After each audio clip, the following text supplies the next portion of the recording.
الحمد لله الذي لم يتخذ ولدا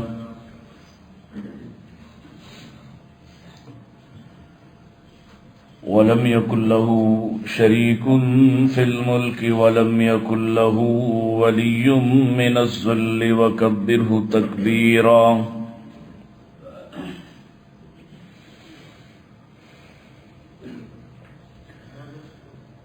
الحمد لله الذي علم بالأنعام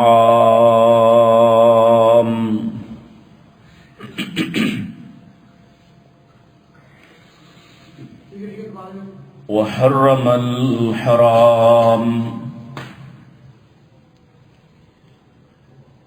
الذي خلق كل شيء وخلق الإنسان والأنعام،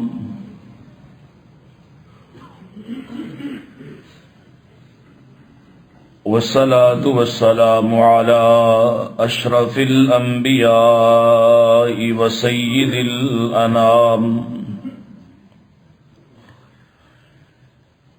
وعلى آله العظام وعلى أصحابه الكرام، وعلى من اتبع الإسلام. اللهم صل على محمد وعلى آل محمد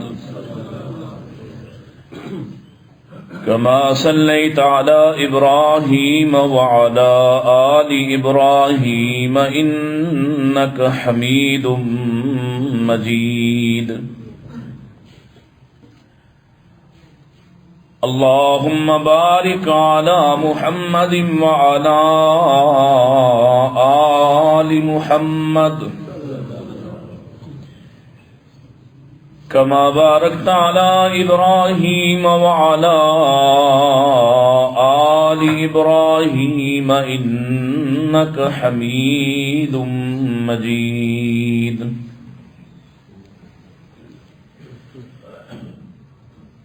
أعوذ بالله السميع العليم من الشيطان الرجيم.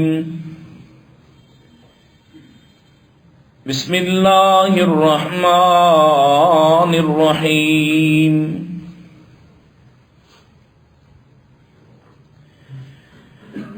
يا أيها الناس قد جاءكم الرسول بالحق من ربكم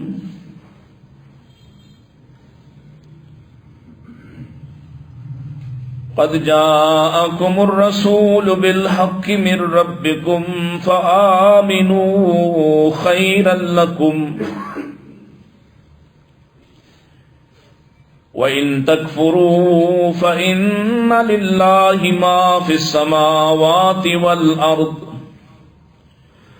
وكان الله عليما حكيما. وقال الله تعالى: وما أرسلناك إلا كافة للناس بشيرا ونذيرا ولكن أكثر الناس لا يعلمون.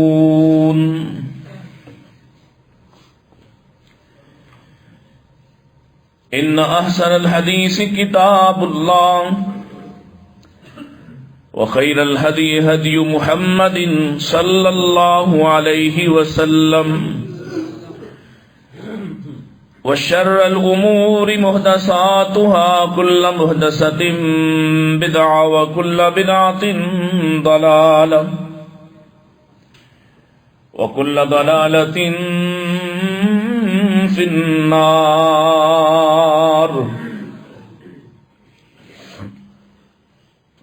حمد و ثنا، تعریفات، تسبیحات، تحلیلات و تکبیرات اللہ سبحانہ و تعالی کے لیے، جس جیسا کوئی خالق نہیں، کوئی مالک نہیں، کوئی قدرت والا نہیں، جس کے بے شمار انعامات، احسانات ہیں، جو اپنوں پرایوں عبادت گزاروں اور دشمنوں پر برابر اور یکساں احسان فرماتا ہے۔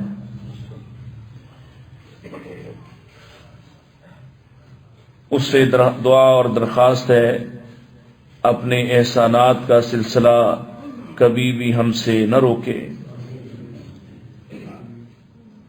آخری سانس بھی ایمان اور توحید والی نصیب ہو، قبر کی گھاٹیوں کو آسان فرما دے، اور کل یوم حشر اپنی رحمت سے اپنا دیدار عطا فرما دے۔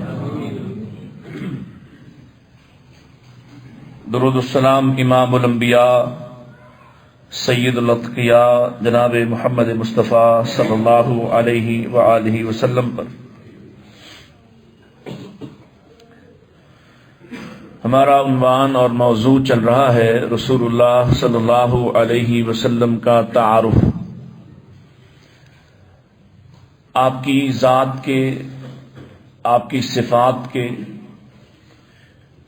کچھ ایسے پہلو جن سے آپ کی شخصیت واضح ہوتی ہے، آپ کو جاننے کا موقع ملتا ہے، اس لیے کہ اگر آپ کا تعارف درست نہیں ہوگا تو آپ کے لیے جو تقاضا ہے جس محبت کا، وہ محبت پیدا نہیں ہوگی، اور اگر محبت پیدا نہ ہو تو اطاعت نہیں ہوگی، اور اطاعت ہو بھی جائے اور محبت کے بغیر ہو تو ایسی اطاعت اللہ کے ہاں قابل قبول نہیں ہے۔ اس لیے کہ اللہ تعالیٰ نے قرآن مجید کے اندر یہ بات بھی واضح فرما دی ہے، تیرے رب کی قسم ہے یہ اس وقت تک مومن ہی نہیں ہو سکتے جب تک کہ یہ اپنے تمام باہمی تنازعات میں، معاملات میں تمہیں اپنا حکم تسلیم نہیں کرتے، سرپنچ تسلیم نہیں کرتے۔ تمہارے فیصلے کو اگر دل کی ٹیڑھ سے مانیں گے تو ایسی اطاعت بھی اللہ کو قبول نہیں اور ایسا ایمان بھی قبول نہیں۔ تو ان کا ایمان اسی صورت قابل قبول ہوگا جب یہ تمہارے فیصلوں کو دل کی تمام تر صفائی کے ساتھ سر تسلیم خم کرتے ہوئے مانے، اور لازم ہے یہ پہلو اور یہ محبت اور یہ چاشنی اسی صورت پیدا ہو سکتی ہے جب جس کی اطاعت کی جا رہی ہے اس کی شخصیت کے تمام پہلو ہمارے سامنے روشن ہوں۔ اور آپ کی ذات مبارکہ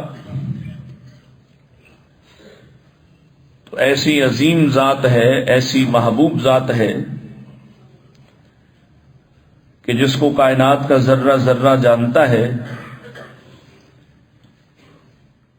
امتی کے لیے بھی لازم ہے کہ وہ بھی اسی طرح سے جاننے کی خواہش اور کوشش کرے۔ یقیناً دنیا میں بے شمار علوم ہیں، لیکن جب سے آپ اس دنیا میں تشریف لا چکے، اپنی دعوت دے چکے، اپنا پیغام سنا چکے،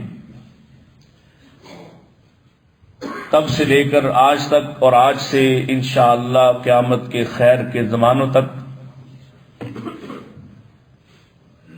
اللہ کے بعد سب سے زیادہ جس ہستی کا، جس شخصیت کا ذکر ہوگا، جس کے بارے لوگ سوالات کریں گے، جس کے بارے جوابات ملیں گے، جو زیر بحث رہے گا، وہ محمد رسول اللہ صلی اللہ علیہ وسلم کی ذات اقدس۔ اسی خیال سے یہ موضوع آپ کے سامنے، یہ عنوان آپ کے سامنے رکھ رہا ہوں۔ نبی کریم علیہ الصلوۃ والسلام کو اللہ نے بڑی انوکھی عظمتیں عطا فرمائیں، کچھ کا ذکر ہو چکا ہے۔ مثلاً آپ وہ واحد ہستی ہیں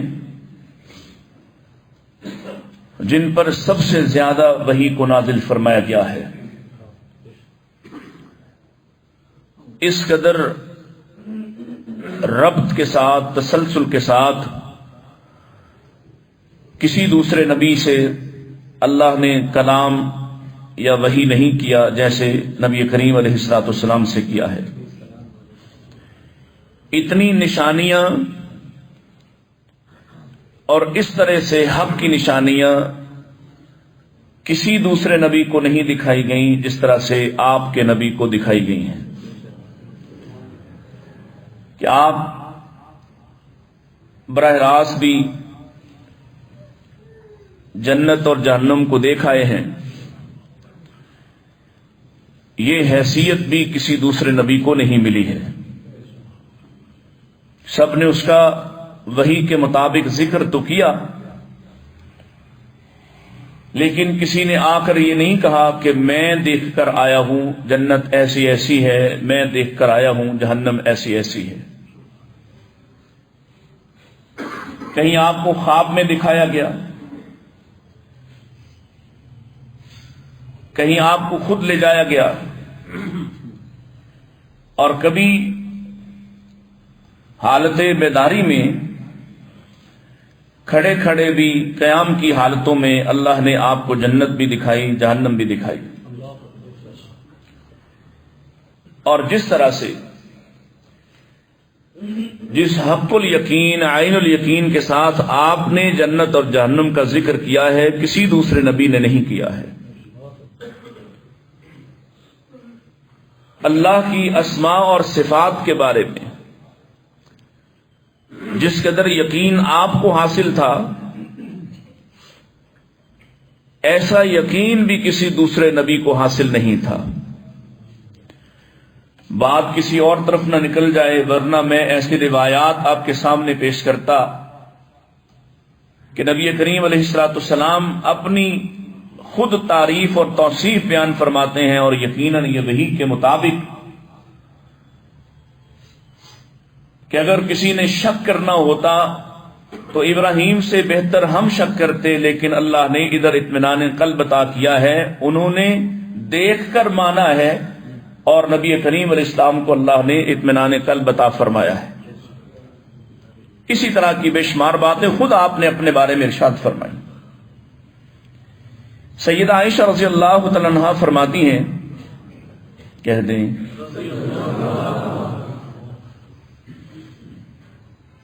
فرماتی رمضان کے حوالے سے، رمضان میں ان سے سوال ہوا رسول اللہ صلی اللہ علیہ وسلم کی رمضان کی عبادت کے حوالے سے کہ اللہ کے رسول علیہ الصلوۃ والسلام رمضان میں کتنی نماز، یعنی اضافی نماز جس کو آج آپ تراویح کہتے ہیں، یہ کتنی پڑھتے تھے؟ تو سیدہ نے فرمایا کہ اللہ کے رسول علیہ الصلوۃ والسلام رمضان اور غیر رمضان میں 11 رکعات نماز ادا کیا کرتے تھے. پھر فرماتی ہیں کہ پہلی 4 رکعات پڑھتے تو ان کی طوالت اور ان کے حسن کی کیا ہی بات ہے کہ مت پوچھو، یعنی اتنی طویل ہوتی اور ایسی حسین ہوتی کہ اس کا بیان ہی ناممکن ہے. پھر دوسری دفعہ 4 رکعات پڑھتے اور ان کی طوالت اور ان کا حسن بھی مت پوچھو کہ آپ ان کو کیسے ادا کیا کرتے تھے. پھر آپ 3 وتر ادا کیا کرتے. پھر خود ہی فرمانے لگیں کہ میں نے رسول اکرم صلی اللہ علیہ وسلم سے پوچھا کیا آپ وتر سے پہلے سو جاتے ہیں؟ اور یہاں اس بات سے توقف کیجئے، لگتا یوں ہے کہ اللہ کے نبی علیہ الصلوۃ والسلام شاید وتر سے پہلے گھر میں چونکہ نماز ادا کر رہے ہوتے تھے تو شاید لیٹ جاتے تھے. اس وجہ سے ماں جی نے یہ سوال پوچھا کہ آپ سو جاتے ہیں وتر سے پہلے؟ تو پیارے نبی علیہ السلام نے اپنا تعارف کیا فرمایا؟ فرمایا تنام عینایا ولا تنام قلبی. عائشہ میری آنکھیں سوتی ہیں اور میرا دل جاگتا ہے. میری آنکھیں سوتی ہیں، ایسی صلاحیت اور ایسی فضیلت و افضلیت بھی کسی دوسرے نبی کو حاصل کہ جن کی آنکھیں سوئیں. آپ کے سامنے قرآن مجید میں ہے ایک نبی نے شہر کی گری ہوئی چھتوں کو دیکھ کر سوچا کہ کیا کبھی یہ پھر بھی زندہ ہو سکتے ہیں. اللہ نے سلایا اور لمبا سلایا، میاتا آمن 100 سال سلایا، پھر جگایا. جگا کے پہلا سوال یہ کیا کم لبستم، کتنی دیر رہے ہو؟ سونے والا کہتا ہے مجھے لگتا ہے کہ ایک دن یا دن کا کچھ حصہ. اور یہاں آپ فرماتے ہیں میری آنکھیں سوتی ہیں اور دل جاگتا ہے. یہ خاصیت بھی آپ ہی کو حاصل تھی. اسی طرح سے تعارف کا ایک حصہ نام بھی ہے. آپ کے اچھے اچھے نام ہیں. محمد بھی آپ کا نام ہے، احمد بھی آپ کا نام ہے، حاشر بھی آپ کا نام ہے، عاقب بھی آپ کا نام ہے، ماہی بھی آپ کا نام ہے، مطیع بھی آپ کا نام ہے، اور دیگر بے شمار نام نبی کریم علیہ الصلوۃ والسلام کے اللہ نے بیان فرمائے ہیں. ہاں وہ جو تم نے خود رکھ لیے ہیں وہ رسول اللہ کے نام نہیں ہیں. مثلا قرآن مجید کی مقطعات کے حوالے سے بعض لوگوں نے نبی پاک کا نام یاسین رکھ دیا، یہ کہیں سے ثابت نہیں. بعض نے طٰہٰ رکھ دیا، یہ کہیں سے ثابت نہیں. یہ خود ساختہ بنائے ہوئے ہیں. یہ حروف مقطعات ہیں جن کا راز اللہ جانتا ہے یا ان کے رسول کو اس وقت بتایا گیا، جس کو آپ نے ظاہر نہیں کیا، صحابہ نے سوال نہیں کیا، اور آج ہمیں اس کے بارے میں خود اپنی مرضی کے گمان قائم کرنے کی اجازت نہیں ہے. آپ نے فرمایا خود. اور حضرت انس رضی اللہ عنہ فرماتے ہیں اللہ کے رسول بازار میں جا رہے تھے کہ کسی شخص نے پکارا یا ابو القاسم، اے ابو القاسم. تو اللہ کے رسول علیہ الصلوۃ والسلام نے پلٹ کر دیکھا.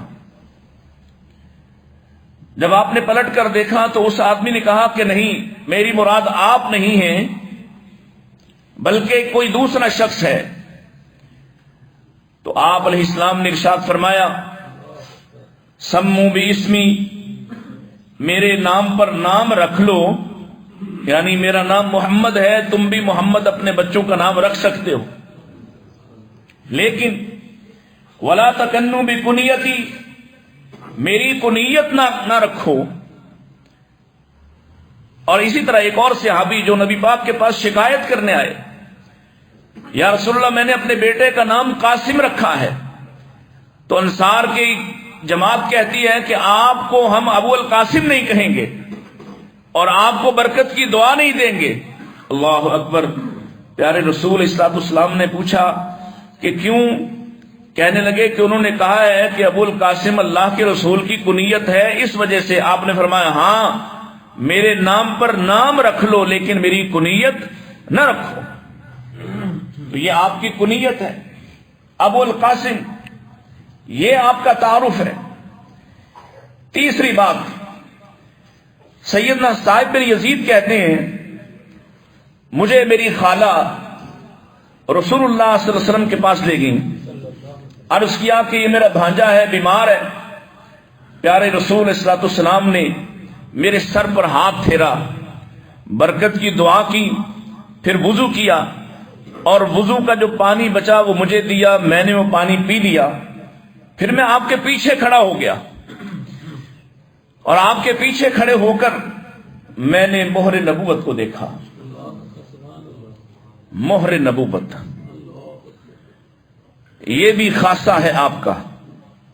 بعض نے کہا کہ کبوتری کے انڈے جیسا تھا، اور یہاں حضرت صاحب یہ چھوٹے بچے تھے لہذا انہوں نے اپنے خیال کے مطابق کہنے لگے آپ کے دونوں شانوں کے درمیان، یہ کندھوں کے درمیان پیچھے مثل حجلہ کے بٹن کے میں نے اس کو دیکھا. کوئی صحابی کہتا ہے کہ میں نے اسے سونگا، کوئی صحابی کہتا ہے کہ میں نے اسے چوما اور اس میں سے کستوری کی خوشبو آتی تھی۔ یہ رسول اللہ صلی اللہ علیہ وسلم کے بدن میں تھوڑا سا ابھرا ہوا گوشت ہے، اور یہ اللہ نے آپ کے پشت پر، آپ کی کندھوں کے درمیان اس مہر کو لگایا ہے، اور جس مہر کے ساتھ اعلان فرمایا ہے یہ ہے وہ خاتم النبیین، وما محمد ما كان محمد ابا احد من رجالکم ولکن رسول اللہ وخاتم النبیین۔ یہ مہر آپ کے کندھوں کے درمیان، آپ کے شانوں کے درمیان لگائی گئی۔ جب آپ کی تعریف حدیث سے ملتی ہو، جب آپ کا تعارف حدیث سے ملتا ہو، تو کسی جھوٹے شاعر سے لینے کی ضرورت کیا ہے؟ کسی من گھڑت واقع بیان کرنے والے شاعر سے اخذ کرنے کی ضرورت کیا ہے؟ جب آپ کی شان قرآن سے ملتی ہے، آپ کی شان حدیث سے ملتی ہے، آپ کی شان صحابہ سے ملتی ہے، تو پھر کسی جھوٹے، کسی فسادی سے وہ من مرضی کی شانیں آپ کی بیان کرتا ہے، ضرورت کیا ہے؟ جبکہ آپ نے منع فرمایا ہو میری تعریف اس طرح سے مت کرنا جس طرح سے مجھ سے پہلے عیسیٰ علیہ السلام کی، ابن مریم کی تعریف لوگ کیا کرتے تھے اور ان کے بارے میں غلو کیا کرتے تھے۔ اللہ کے رسول کی شان تو خود اتنی بلند ہے کہ آپ اس کی کیفیات خود واضح کر گئے۔ چوتھی بات، اللہ کے نبی علیہ الصلوۃ والسلام حضرت عبداللہ بن ابی اوفا کہتے ہیں رضی اللہ تعالیٰ عنہ کہ اللہ کے رسول علیہ الصلوۃ والسلام جب کسی سے صدقہ زکوٰۃ لیتے تو آپ اس کے لیے دعا کرتے۔ کیوں دعا کرتے؟ اور بڑی معذرت کے ساتھ آج چندے لینے والے بھی متکبر ہیں، چندے لے کر بھی متکبر۔ اللہ کے نبی علیہ السلام جن کو حکم دیا جا رہا ہے خذ من اموالہم صدقہ، ان کے مالوں سے زکوٰۃ وصول کیجئے، آپ بطور حاکم کے ان کے مالوں سے زکوٰۃ لینے کا اختیار رکھتے تھے۔ تو تطہرہم وتزکیہم بہا، آپ کا زکوٰۃ لینا، صدقہ لینا ان کے مال کو پاک کر دے گا، ان کو بھی صاف اور پاک کر دے گا۔ اور دوسرا حکم کیا ہے کہ جب آپ ان سے مال لے لیں وصلی علیہم، آپ ان کے لیے دعا کرنا، ان صلاتک سکن لہم، آپ کی ان کے حق میں کی گئی دعا ان کے لیے سکینت کا، سکونت کا باعث بن جائے گی، تسکین کا سبب اور ذریعہ ہوگی۔ حضرت عبداللہ بن ابی اوفا کہتے ہیں اللہ کے رسول بھی دعا کیا کرتے، اللہم صلی علی فلان، ان الفاظ کے ساتھ آپ دعا کیا کرتے، اللہ فلاں پر، اس کی آل پر اپنی خاص رحمتیں بھیج۔ فرماتے ہیں میں اپنے والد کے ساتھ گیا اور ہم نے بھی زکوٰۃ پیش کی، تو اللہ کے رسول علیہ الصلوۃ والسلام نے ایسے میرے والد کو دعا دی، اللہم صلی علی آل ابی اوفا، اللہ ابی اوفا کی ساری اولاد کو اپنی خاص رحمتیں عطا فرما، ان پر اپنے فضل فرما۔ یہ بھی رسول اللہ کا تعارف، اور یہ میں جان بوجھ کر یہاں یہ پیش کر رہا ہوں کہ جو آپ کو، آپ کے ادارے کو، آپ کے کسی مشن پر، آپ کے کسی کاز پر، آپ کے کسی اعلان پر آپ کا ساتھ دیتا ہے، آپ سے تعاون کرتا ہے، تو تکبر مت اختیار کیجئے، اللہ کا شکر ادا کیجئے اور اس کے لیے دعا کیجئے۔ یہ مالک ہے جس نے اس کا دل آپ کی طرف راغب کیا ہے، آپ کی طرف رغبت دلائی ہے، آپ کی بات اس کے کان کے ذریعے سے اس کے دل تک پہنچائی ہے۔ یہ بات اللہ کے رسول اسلام کے تعارف کا حصہ اور ہمارے لیے عمل کا ذریعہ ہے۔ پانچویں بات، نبی کریم علیہ الصلوۃ والسلام آپ پر وحی کی مختلف کیفیات ہوتی، مختلف طریقوں سے وحی آتی۔ سابقہ انبیاء کو ویسے تو قرآن مجید میں اللہ نے عمومی ضابطہ بیان فرمایا ہے، ما کان اللہ لبشر ان یکلمہ اللہ الا وحیا، اللہ کسی بشر کے ساتھ کلام نہیں کرتا، کسی کے ساتھ بات نہیں کرتا، خاص طور پر یہ جو نبی ہیں ان کے حوالے سے بات ہو رہی، الا وحیا، مگر وحی کے ساتھ کہ دل میں القاء کر دے، کوئی اشارہ کر دے، کوئی پیغام پہنچا دے، او من ورائی حجاب، یا کبھی کبھی براہ راست برائے حجاب پردوں کے پیچھے سے بات کر لے، من ورائی حجاب۔ اب مجھے سمجھ نہیں آئی کبھی طاہر القادری ہو یا اس قماش کے دیگر لوگ جو اللہ رسول کے درمیان سارے پردوں کو ہٹانے پر اور ہٹا دیے جانے پر اصرار کرتے ہوں اور یہ کہتے ہوئے دکھائی دیں کہ درمیان میں کوئی حجاب نہیں تھا۔ قرآن ایک اصول بیان کرتا ہے، ما کان لبشر ان یکلمہ اللہ الا وحیا او من وراء حجاب۔ اللہ نے کسی بھی بشر کے ساتھ ورائے حجاب کے علاوہ بات کی، پردہ تھا درمیان میں۔ اب یہ پردہ کون سا ہے، اس کی وضاحت بھی اللہ جانتا ہے۔ مثلا نبی کریم علیہ الصلوۃ والسلام معراج پر گئے ہیں، براہ راست بات ہوئی ہے، لیکن وہاں بھی کیا فرمایا، فَأَوْحَا إِلَىٰ عَبْدِهِ مَا أَوْحَا۔ پھر اللہ نے وحی کی اپنے بندے کی طرف جو وحی کی، جو وحی کی۔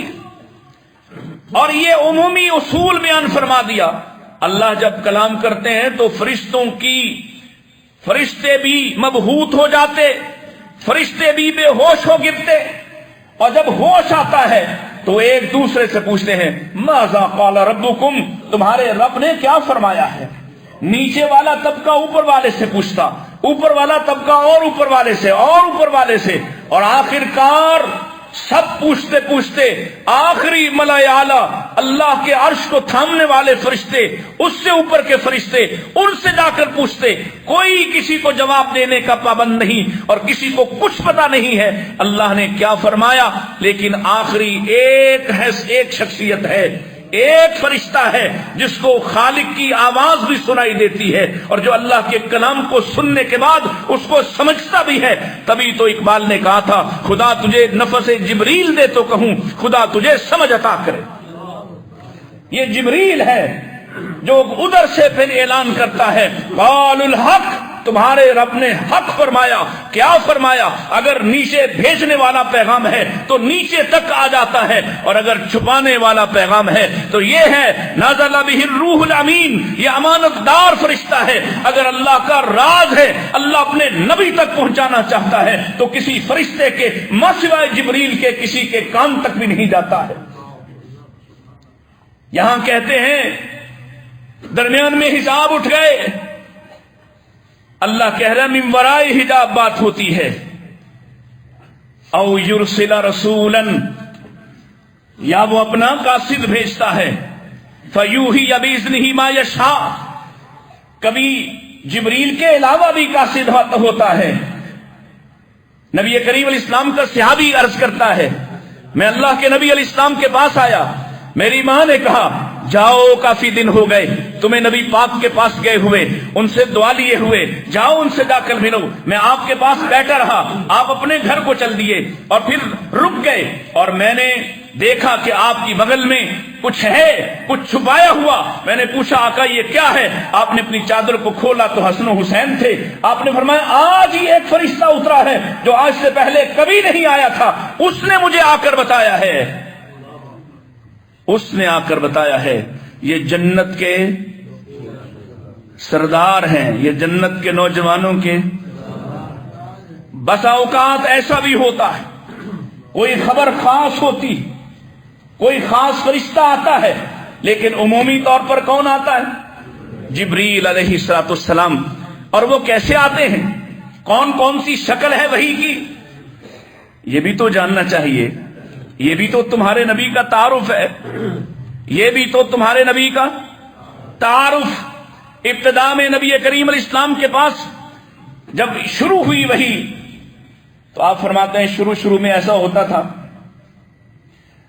میں رات کو کوئی بھی خواب دیکھتا، صبح ہوتی تو وہ خواب پورا ہو جاتا۔ یہ وحی کی ایک قسم، انبیاء کے خواب وحی ہیں، وحی انبیاء کے خواب۔ اور سنو، اللہ نے وحی کا ہر سلسلہ بند کر دیا اور تمہارے نبی فرما گئے الا المبشرات،